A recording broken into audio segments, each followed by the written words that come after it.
I guess you are here because you are curious. Well, me too.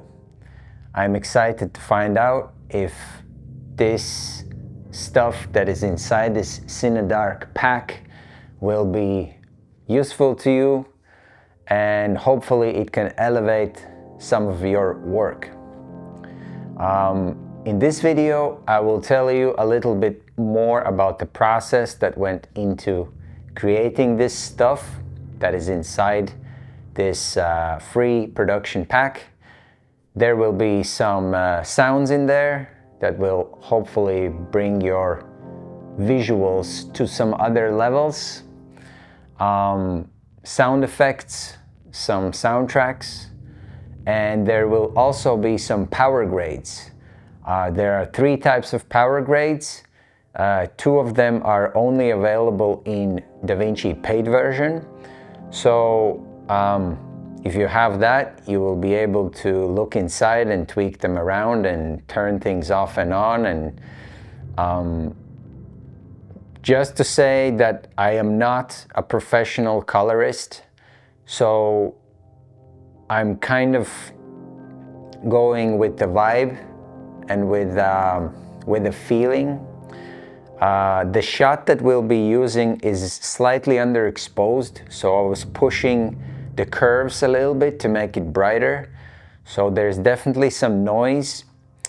So if you have a free version, you won't be able to use the noiser. But if you have a paid version, I would advise to use a little bit of the noiser just to make those shadows and darks a little more cleaner. But sometimes noise is good. Now, that said, let's get into it.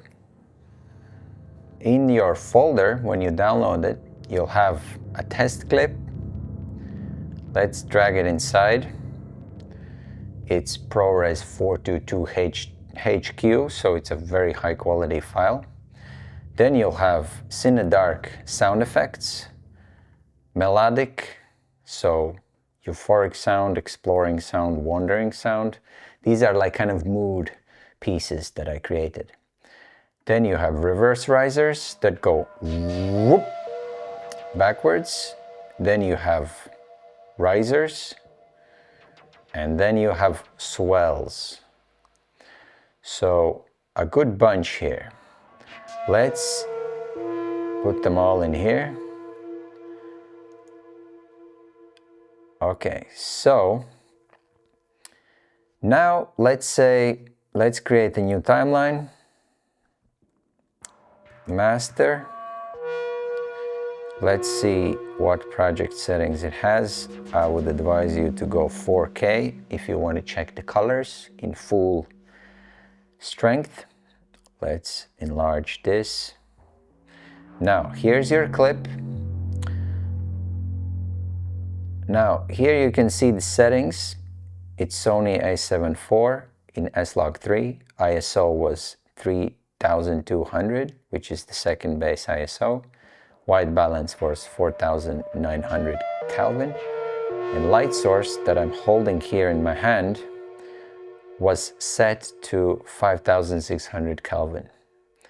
And exposure setting on the camera, I think it was around this point, was -2. Okay, so now let's go into our color page. And this is how you import your power grades. Okay, so here on this side, right click, add power grade album. Let's call it Cine Dark. Okay. Now in here in this window, right click, and here you can press import. And now in the folder, in the pack folder, right? Here, Cinedark LUTs, you click there, and then you can see these 3 are highlighted. You can hold Command, mark them all, and press import. And now here you can see you got Cinedark 1, Cinedark 2, and Cinedark 3. Let's start with Cinedark 1. Right click, apply grade, And here you can see you got everything that I used to create this look. Let's have a look at it on a bigger screen like this. So yeah, it has these nice teal looking sky. It has the oranges are pushed, and yeah, it's kind of this kind of vintage vibe, but yet it's still dark. So let's try just quickly turning off these nodes, and let's see. This is how it looks like when it's just correctly transformed. And actually, just one thing before we go forward. My settings on color management are: color science is Davinci YRGB, timeline color space is Davinci wide gamut intermediate, and output color space is Rec 709C scene. Okay, so this is how the shot looks like in log. This is when it's color transformed, and this is with all the nodes on. So you can see it's quite a difference. Much brighter too, and obviously very stylized. Now let's look at these nodes. So this one just pushes exposure. This second one is a log node. It basically cleans up a little bit here on the shadow side, so the blacks are more neutral. Then you got highlight roll off, which basically you pull down the curve and then just bring it slightly up, so it just brings down the highlights a little bit and protects them. Then HDR wheels, I just push tiny bit shadows, so you can see shadows are lifted. Film curve. Okay, so this one gives that kind of a slightly washed out shadows vibe. Basically, yeah, you're just pushing highlights up, highlights here up and shadows up, and then a slight S-curve.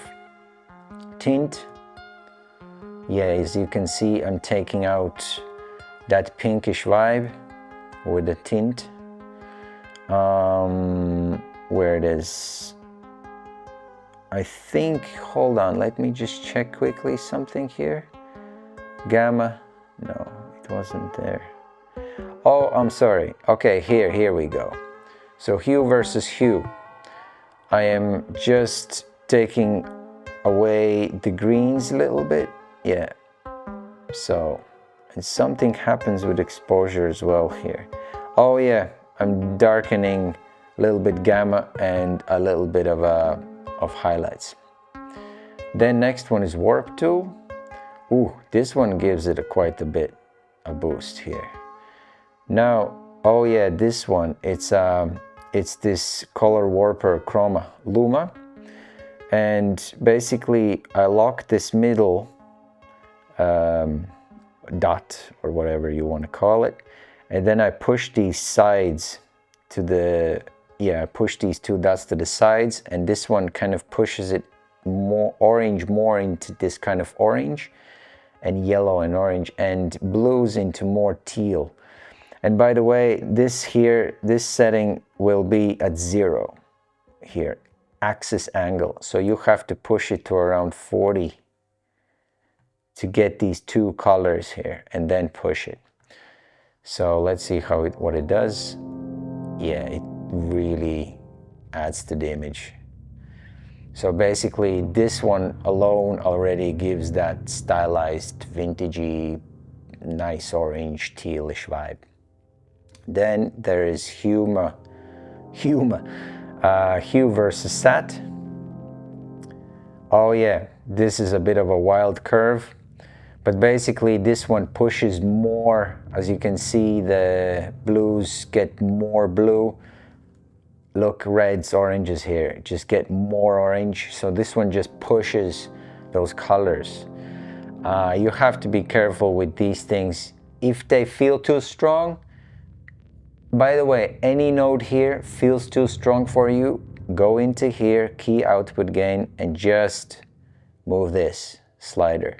This will basically increase its strength. So one is kind of 100%, and then, you know, 60%, 40%, 20%, and until 0.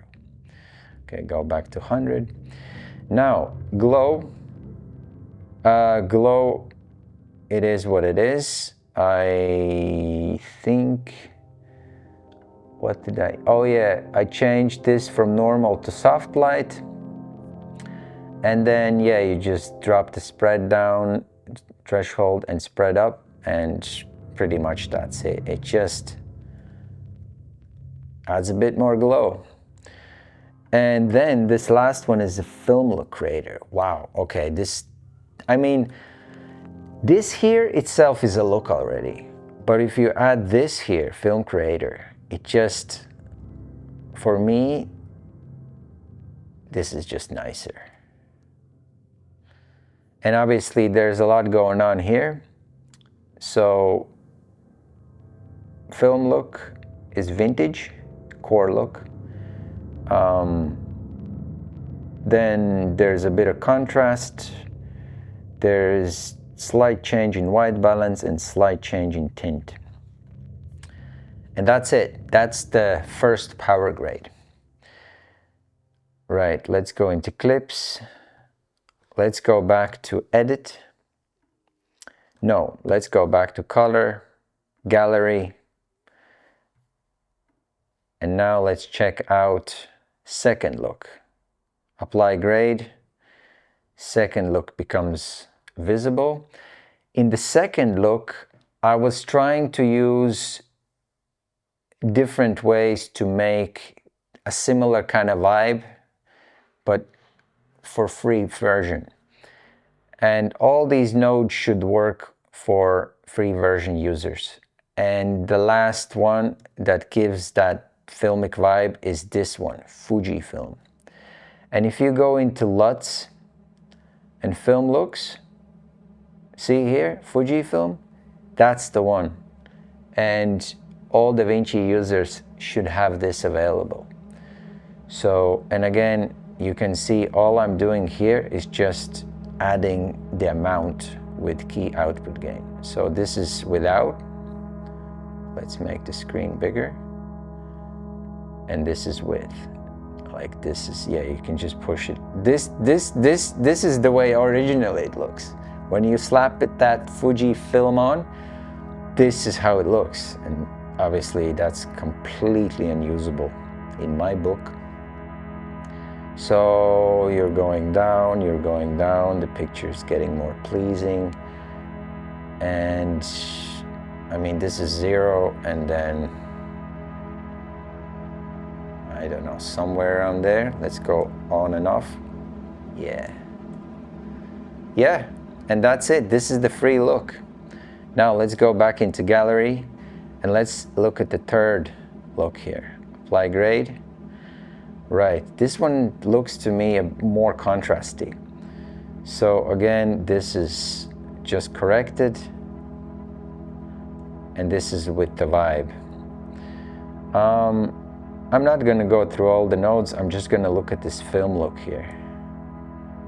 Yeah, you can see, if you look at the log, at the parade graph, you can see all these are right at the edge. So basically, shadows are pushed quite deep, and you end up with more contrast, more deep image.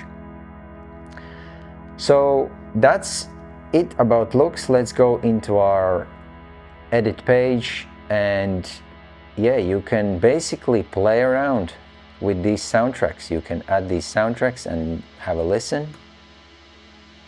Okay, well, that's choking like crazy. That's still choking. Let's turn off the image. Look, I have M2 Max MacBook Pro, and as you can see, just a regular ProRes file. Look, I'm getting 9 frames here. So yeah, I always create proxies. Create proxies, my friend, because with proxies you can use your grandmother's laptop to edit anything you want. Just make proxies. Anyway, so here's all the razors. Yeah, I have to turn this off to hear it. But anyway, you got a lot of razors, a lot of nice sounds to elevate your vibe. I think we're gonna leave it at that. You know how to import your power grades. One more thing actually to show you before we go. In the folder that you will download and open, there's this Cine Dark LUTs folder. And we imported this DRX file, right, to have our power grades viewed. Now, I also made display LUTs. So there are 3 display LUTs to input in your camera or your monitor and have this kind of image baked into your monitor as you're watching it. Again, these looks are pretty dark, and I would say that if you're shooting in similar conditions and if you have similar light with a similar temperature, similar settings, you might be able to use these display LUTs. But look, this is a very fine line. If you're shooting, you know, with just whatever regular situation and you don't have control over your lights and settings dialed in, I mean, these display LUTs probably will show like a crazy image to you. So, but I just added them there, and in case you want to use them, you can use them. But if they don't work out, well, that's fine. That's the way it is. All right, guys, nice to see you, and I hope you will enjoy these freebies. Like, subscribe, share, all that good stuff, and I'll see you in the next one.